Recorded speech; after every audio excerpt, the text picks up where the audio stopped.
My son said it while chewing bacon at my kitchen table. For a second, I honestly thought he was joking. Not because it was funny, because normal people don't evict their fathers between coffee refills. I looked down at the mug in my hands. Diane's mug, white ceramic, tiny blue flowers around the rim, a chip near the handle from 2009 when I dropped it unloading groceries. Funny what your brain notices when something stupid gets said. Outside Lake Hamilton looked calm through the kitchen window. Water flat as glass, two fishermen drifting near the cove. Inside my kitchen, my only son had apparently become a real estate developer. Come again, I asked. Travis wiped his mouth with a napkin. I'm serious. He slid papers across the oak table. I didn't touch them. Thursday morning, 7:18 a.m. Coffee still hot, eggs getting cold. Life getting weird. My name's Harold Mercer, but everybody calls me Hal. 69 years old. Retired from Arkansas highway maintenance after 36 years, filling potholes, supervising crews, and learning that people complain about roads more than weather. 5 years earlier, my wife Diane died from pancreatic cancer. 28 years earlier, we bought this lake house. Back then, it wasn't much. Warped deck, leaking roof, orange carpet that looked criminal. We fixed it piece by piece. Now, apparently my son had sold it. You want to explain this? I asked. Travis leaned back. He had that business tone people use when they've rehearsed something too many times. There's already a buyer. A buyer for what? The property. My property. He nodded once. Closing's Monday. I stared at him, then laughed. Couldn't help it. Short laugh. Confused laugh. You can't sell something you don't own. He rubbed his forehead. Dad, don't make this harder. Harder. Interesting word choice. I finally looked at the papers. Purchase agreement. Real estate company logo from Hot Springs. Property address. My address. Somebody had spent real money printing nonsense. Where'd you get these? I asked. Everything's handled. By who? He hesitated. Tiny pause. Then, me and Denise. Of course. Denise, 41 years old. Worked in insurance sales. Talked like every conversation secretly earned commission. She'd been around 2 years. Long enough to reorganize my son's furniture and apparently his judgment. I stood slowly. My left knee still bothered me from surgery 3 months earlier. Recovery teaches patience whether you want it or not. I walked to the counter, poured more coffee, offered him some. Imagine that. Your son tries removing you from your own house and your first instinct is hospitality. You want another biscuit? I asked. He blinked. What? Biscuits. Number. Okay. I sat again. He looked uncomfortable now. Probably expected yelling. People planning confrontations rarely prepare for calm. Explain ownership to me, I said. He sighed. You put me on stuff years ago. Number. Yes. No, Travis. You said eventually this place would be mine. Eventually and currently aren't the same word. He pushed the papers toward me again.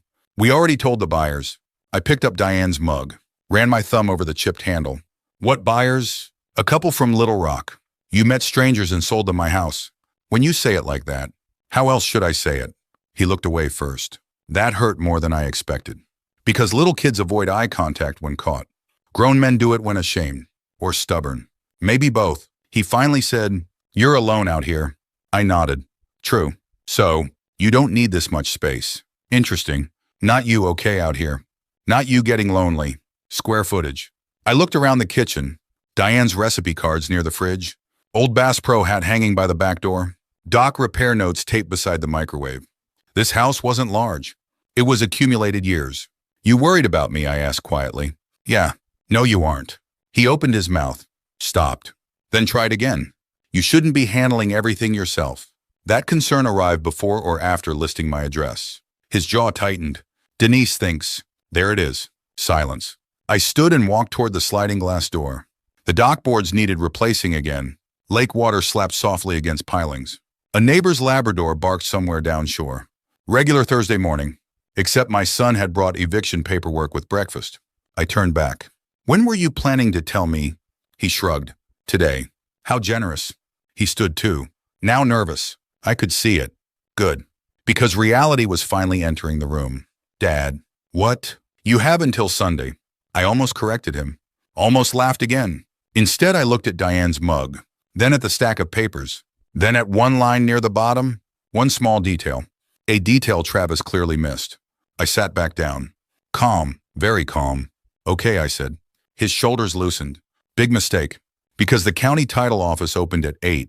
And my son had absolutely no idea what he didn't own. That's what older people do when life throws something ridiculous at them. We rinse already clean dishes. Check weather we already know. Open refrigerators without purpose. I watched his truck disappear down Lakeshore Drive and waited for the anger. It showed up eventually, just slower than it used to. I rinsed Diane's mug carefully, set it beside the coffee pot. Then I grabbed my keys. Hot Springs was about 20 minutes away if traffic behaved. It usually didn't. By 7:56, I was pulling into the county administration parking lot beside a row of dusty pickups and one Tesla that looked lost. Garland County offices always smelled the same. Old carpet, paper, air conditioning fighting for its life. I found the recorder's office first, then title records. Behind the counter sat Martha Jenkins, 60-something, reading glasses hanging from a chain. Hair sprayed into permanent confidence. We graduated high school 2 years apart. Everybody around here knows everybody eventually. She looked up. Well, if it isn't Hal Mercer. Morning. She studied my face. You look irritated. My son sold my house. She blinked twice, then pointed toward a chair. Sit. 5 minutes later, I had purchase paperwork spread across the counter. Martha adjusted her glasses. Where do you get these? Apparently confidence. She snorted. Confidence causes more paperwork than crime. I handed over the address. She typed. Clicked. Typed again. Her eyebrows lifted, then lowered, then lifted again. Not great signs. What I asked. Question. Okay. Did you add Travis to title? Number. Ever. Number. She kept clicking. You sure? Martha, I'm old, not decorative. She laughed quietly. Fair. A younger clerk walked by carrying files. Martha ignored him. Focused back on the screen. Then she leaned closer. Your son thinks he owns this. Apparently enough to schedule my removal. She shook her head slowly. Half my job is explaining ownership to confident men. I almost smiled. Almost. She printed records. 3 pages. Ownership chain. Parcel data. Trust references. Then she stopped. Looked at me over the glasses. Oh, I felt my stomach tighten. Oh, what? You forgot. Forgot. Dangerous word. I forgot what? She tapped the screen. The trust. For a second, I genuinely didn't know what she meant. Then memory hit.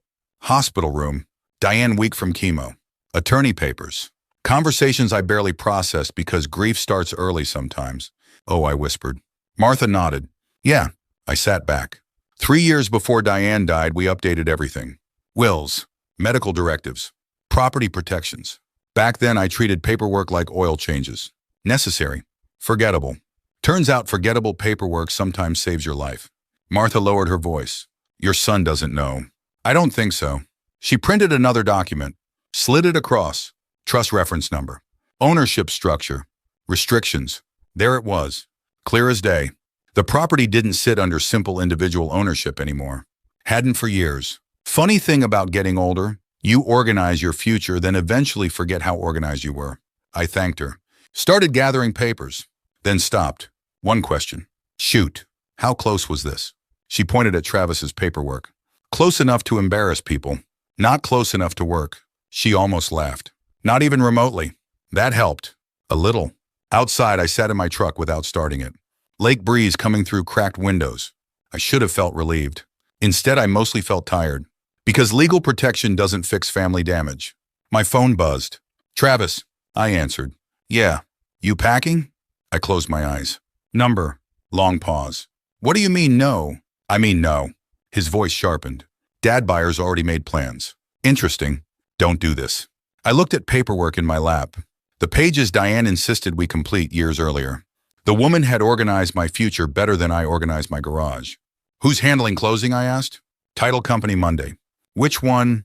He hesitated. Why? Curious. He told me. Local office near Central Avenue. Small place. Everybody knows everybody. Perfect. When I got home, Denise's SUV sat in my driveway. Wonderful. She stood on my porch holding iced coffee. Travis beside her. Both looked irritated. People trying to steal houses hate delays. Denise smiled too brightly. How we need to get practical. I climbed the steps slowly. Knee still stiff. Patience still thin. Practical sounds expensive? She laughed like I'd made a joke. I hadn't. Travis folded his arms. So, I held up paperwork. Went downtown. His face changed slightly. Denise noticed. Why? I unlocked my front door. Turned back. Because suddenly I understood something. Stopping this privately would be easy. Letting reality teach the lesson might work better. I smiled. Small smile. Calm smile. The kind Diane used when somebody underestimated her. Monday works for me, I said. They both relaxed. Second big mistake. Because Monday morning, a title office full of strangers was about to discover who actually owned my lake house. Funny how time changes when you're waiting for your own family to either apologize or accidentally embarrass themselves. Mostly I worked. That's what I do when my head gets noisy. I replaced warped boards on the dock, cleaned gutters, organized tackle boxes that were already organized. At one point, I spent 20 minutes looking for my tape measure while holding it. Age does that. Or stress. Maybe both. Around noon, my neighbor Earl floated by in his pontoon. "Thought you were moving," he yelled. News travels across lakes faster than internet. I set down my drill. "Apparently not." He nodded like that explained everything.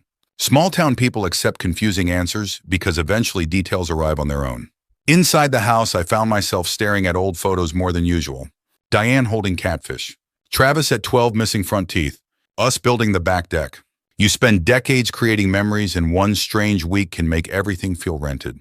That part bothered me. Not the paperwork. The distance. Sunday evening, Travis called. "You packed?" There it was again. I sat in Diane's recliner. "Number." Long pause. "You're making this harder." "You've said that already." Denise's voice appeared faintly in the background. He covered the phone. Didn't matter. I heard enough. Finally, he came back. "Tomorrow, 9 o'clock. I'll be there." He sounded relieved. That worried me. Monday morning arrived gray and humid. Arkansas weather likes making dress clothes uncomfortable. I shaved carefully. Put on jeans. Blue button-up. Good boots. Not because appearances matter. Because dignity does. Before leaving, I grabbed Diane's mug. Empty. Clean. Carried it anyway. At 8:41, I parked outside the title office on Central Avenue. Brick building. American flag out front. 3 cars already there. One belonged to Travis. One to Denise. One I didn't recognize. Probably buyers. I sat in my truck another minute. Part of me wanted to leave. Seriously. Just drive somewhere. Fish. Ignore everybody. Because public embarrassment splashes on everyone nearby. Then I remembered my son telling me when to leave my own house. I got out. Inside title offices all look similar. Neutral walls. Bad coffee. People pretending paperwork feels exciting. A receptionist smiled. "You here for Mercer closing?" "Looks like it. Conference room and back." Travis stood immediately when I entered. "You came." "Was invited." Denise sat beside him flipping through papers. Across the table sat a couple maybe early 60s. Buyer age. The husband wore golf clothes. The wife had a notebook. Normal people accidentally entering abnormal circumstances. A realtor stood near the printer looking nervous already. Good instincts. Then I saw Martha. County Clerk Martha Jenkins. Standing near file cabinets holding coffee. I blinked. "What are you doing here?" She grinned. "Curiosity." "Of course." Small town. Title officer entered carrying folders. Mid-50s. Reading glasses. Professional smile. "Morning, everyone." Everybody sat. Not me. I stayed standing. Diane's mug in one hand. Folder in the other. The title officer began. "Before signing, we'll confirm ownership and final transfer documentation." Travis leaned back confidently. Denise, too. Amazing what people believe when nobody challenges them. 5 minutes passed. Then 10. The title officer frowned at her screen. Clicked more. Frowned harder.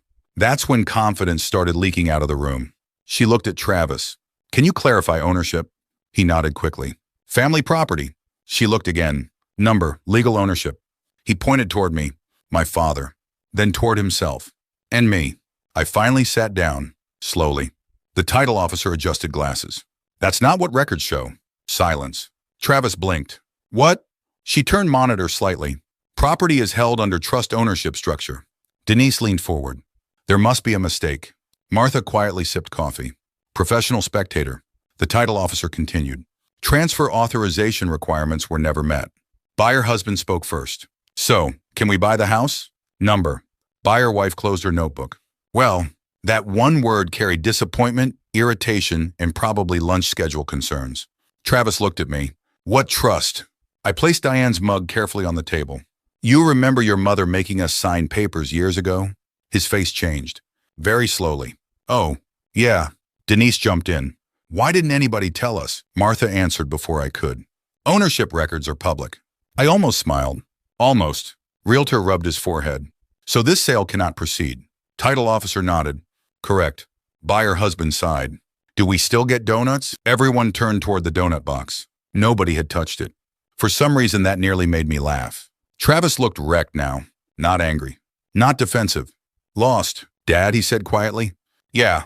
Why didn't you stop me? I looked at him for a long second. Because that answer mattered. Because you were certain. Nobody spoke. Then I added, and sometimes certainty needs witnesses, not physically. Emotionally, though, everybody shifted. The buyers gathered their folders. The realtor apologized 12 different ways. Martha finished her coffee like she'd attended a matinee. And my son stared at the trust documents sitting between us like they'd personally betrayed him. Funny thing about consequences. They're loud before they happen. Quiet afterward. By 9:47, the conference room had mostly emptied. Only me, Travis, Denise, and the title officer remained. Denise stood first. This whole thing could have been avoided. I looked up. Could it? She crossed her arms. You knew. Yes. You let us come here. Yes. That's humiliating. I picked up Diane's mug. So was getting evicted from my breakfast table. She looked away. Small victory. Not satisfying. Just accurate. Outside the title office, humidity slapped everybody equally. Arkansas summers don't care about family drama. Travis followed me to the parking lot. Dad, I stopped beside my truck. What? He looked exhausted. Really looked at him for the first time in days. Dark circles. Wrinkled shirt. Hands shaking slightly. Not a villain. Just a man who'd built a bad idea and moved into it. How bad is it, I asked. He stared at the sidewalk. Pretty bad. Numbers. He rubbed his neck. About 90,000? I closed my eyes briefly. Debt explains urgency. Not behavior, but urgency. For what? Long pause. Then, loans. What loans? Personal? More silence. Finally, investments. There it was. Always investments. Every generation invents new ways to lose old money. Denise stepped closer. We were trying to get ahead. I answered before thinking. You skipped straight to ownership. That landed because nobody argued. We stood there in the parking lot while traffic moved down Central Avenue. Normal Monday morning. Abnormal family. Finally, Travis asked, Mom knew about this trust. I nodded. Mostly your mother insisted on it. He looked surprised. Why? I laughed quietly. Because she knew us. That afternoon, I drove home alone. Lake Hamilton looked different after public embarrassment. Not prettier, just quieter. I sat on the dock carrying Diane's mug and a folding chair. No fishing pole. No radio. Just thinking. Revenge is strange. People imagine fireworks. Victory music. What I mostly felt was tired. Because proving someone wrong doesn't automatically repair what broke. Around 6, Earl stopped by carrying a 6-pack of root beer. Retired people show support through beverages. He sat beside me. Heard closing didn't close. News travels. He nodded. You okay? That question mattered more than the others. I think so. 3 weeks later, Travis showed up alone. No Denise. No paperwork. Just him. He stood awkwardly near the porch. You busy? Retired. He smiled weakly. First smile in a while. We walked the property. Doc still needed work. It always needs work. Half of owning a lake house is repairing things water hates. Finally, he said, she moved out. I wasn't shocked. You all right? Number. Fair answer. We replaced dock boards for 2 hours before either of us discussed feelings again. Men over 50 do emotional conversations sideways. Usually while holding tools. I messed up, he said eventually. Yes, I thought I was helping. I know. I thought eventually meant soon. I set down my drill. Son. He looked up. You were counting property before counting people. He nodded slowly. That one hurt him. Good. Not because pain was the goal. Because understanding usually costs something. Fall arrived. Then winter. Debt counseling helped him. He downsized vehicles. Sold unnecessary stuff. Canceled subscriptions he forgot existed. Apparently, adulthood now includes paying monthly for things nobody remembers buying. We started fishing together again occasionally. Not every weekend. Trust rebuilds slower than docks. One cold Saturday, we replaced loose boards near the shoreline. Travis looked out over the water. Mom really planned all this. Yup, she thought this might happen. I stared at the lake. Number. Then smiled slightly. She just believed paperwork should survive emotions. He laughed once. Quiet. Real. These days, Diane's mug still sits beside my coffee maker. The house stayed where it always was. So did the lake. Funny enough, the biggest thing that changed wasn't ownership. It was boundaries. Sometimes people don't try taking your house. Sometimes they try taking shortcuts through your life. If money or family ever tangled things up for you, you're probably not the only one. Stories like this happen more than folks admit.